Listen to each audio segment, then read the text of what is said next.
Tihar chief Vimla Mehra has been shunted out because of a statue of herself that was installed in the prison. Mehra had got a marble statue made in her likeness and installed within Tihar jail. She was removed after a letter was written by former MP Veena Verma, the widow of literature Nirmal Verma, to Prime Minister Modi.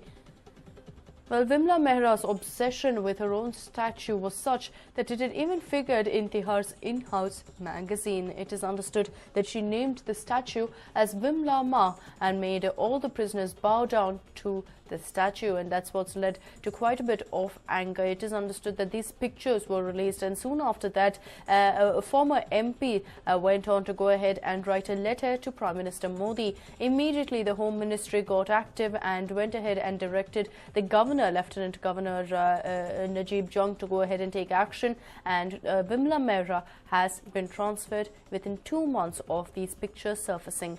Of course, it is understood that Vimla not just built that particular statue, but there's no word on how she got permission to do the same. A lot of people are questioning whether in fact she had gone ahead and done it without the permission. She is the DG of the Tihar jail. It looks like maybe she decided that she has the power to go ahead and take such a decision. But what's all the more shocking is that the prisoners who were under her, considering that she was the DG, they were made to go ahead and bow down before the statue and call it Vimla Ma.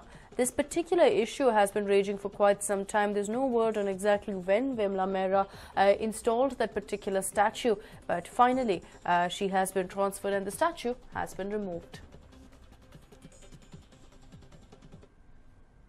And in a rather shocking development, the rescue operations in Bagalkot has been temporarily suspended. The former IISc professor Srinivas Murthy and a team visited Sulikere in Bagalkot. Srinivas Murthy's team will be assessing the soil condition and decide on the excavation of the tunnel.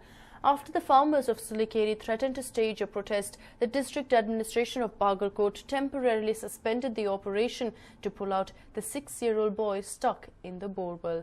The decision was taken last night after the rescue team failed to make any major headway, even after 5 days of continuous digging. An all-important meeting will be held today, which will be chaired by the district in charge, S.R. Patil. There are many aspects that will be looked into in the meeting before taking a final decision on resuming the rescue operations. 5 earth movers have been able to dig only 90 feet in the last 5 days. The rescue team will have to dig another 100 feet before they reach the boy.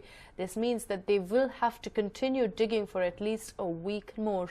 As the depth increases, the heavy machines will need a longer ramp without much gradient. For this to happen, more farmland will have to be dug, resulting in more crop loss. The rescue team have also stated that the soil in the area is loose and deeper digging could result in a mudslide, burying the entire rescue team alive. And lastly, the farmers have grown a sugarcane crop around the rescue area, and they have refused to let go of their crop, citing bank loans as the major deterrent. It is highly unlikely that the rescue operations will be resumed. So after so many days of digging, it looks like it has been decided that the best way out of this is to just close it up, and this, the borewell, could be Timanna's final resting place. Well, we all know of people going missing, and it is rather common, but someone rather important has now gone missing in Mysore. Let's find out who it is. Mysore police received a rather amusing missing complaint recently, and the complaint was filed by none other than the mayor of the city. But who has gone missing in Mysore? Well, the mayor has urged the police to trace the commissioner of Mysore Corporation. Yes, every bit of the news is true. The mayor of Mysore has filed a missing complaint and has urged the cops to trace the commissioner of Mysore Corporation. Having failed to trace the commissioner, the mayor filed the complaint with the commissioner of police, M.A. Salim. Mysuru ನಗರಾಭಿವೃದ್ಧಿ ಪ್ರಾಧಿಕಾರಕ್ಕೆ ಮೈಸೂರು ನಗರ ಪಾಲಿಕೆಯಿಂದ ಒಬ್ಬ ಸದಸ್ಯರನ್ನ ಆಯ್ಕೆ ಮಾಡಿ ಕಳಿಸುವಂಥ ಪ್ರಕ್ರಿಯೆ ಇತ್ತು. ಈ ದಿನ ಕೌನ್ಸಿಲಲ್ಲಿ ಇಟ್ಕೊಂಡಿದ್ವಿ. ಕಮಿಷನರ್ಗೂ ಗೊತ್ತಿತ್ತು ಇದು, ಅವ್ರ ಜೊತೆ ಚರ್ಚೆ ಮಾಡಿದ್ವಿ. ಈ ಕೌನ್ಸಿಲ್ಗೆ ಅವ್ರು ಬರ್ದಿರೋದ್ರಿಂದ ಪೊಲೀಸ್ ಆಯುಕ್ತರಿಗೆ ನಾವು ಕಾಣೆಯಾಗಿದ್ದಾರೆ ಅಂತ ಅಂದ್ಬಿಟ್ಟು ದೂರು ಕಳಿಸಿದ್ವಿ. The city corporation has called for an important meeting on August 7th to discuss the developmental issues in the city. The meeting was attended by the mayor and all the members of the corporation, but the commissioner was missing. It was reported that the commissioner hadn't sent any formal letter saying that he would be absent from the meeting. Concerned and irked, the mayor filed a missing complaint. The meeting was marred by commotion after members started accusing the commissioner of neglect. The meeting also had to be adjourned since the commissioner was absent. It now remains to be seen if the commissioner will resurface, set things right, or will he wait for the police to trace him. Ram for News 9, Mysore. And while a series of misfortunes and shortcomings did not deter a visually impaired person from chasing his dreams, but the government of Karnataka has landed him a body blow. His hopes seem to have died with the government's decision on the KPSC exams. Kempahonnaiya chased a dream all through his life, but misfortune has followed him every step of the way. 32-year-old Kempahonnaiya hails from a poor agriculture family of Chaudanakuppi village in Kunigal Taluk. He lost his father when he was still a child. His mother, elder brother and two elder sisters took care of him. His sisters did not survive for long. They too passed away when he was in primary school. When he was studying in the 5th standard, a strange eye disease caused him to lose his sight. Though he was brought to Minto Hospital in Bengaluru, the doctors could not treat him. He lost vision permanently. But his dream of making it big in life did not diminish. His uncle enrolled him in a school for the visually impaired in Mysore. In 2001, he completed his SSLC and returned home.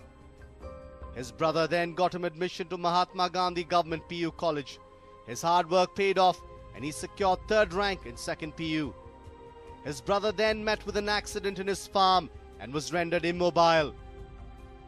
Kempahonnaiya did not lose heart and enrolled for a degree course at Maharaja College in Mysore and passed his BA final year exam in 1st class. He then completed his MA from Karnataka State Open University. In 2009, Kempahonnaiya married Anchita, his friend of 7 years. Anchita was in awe of his dedication towards studies and his zeal to achieve something in life. She was more than happy when Kempahonnaiya proposed to her.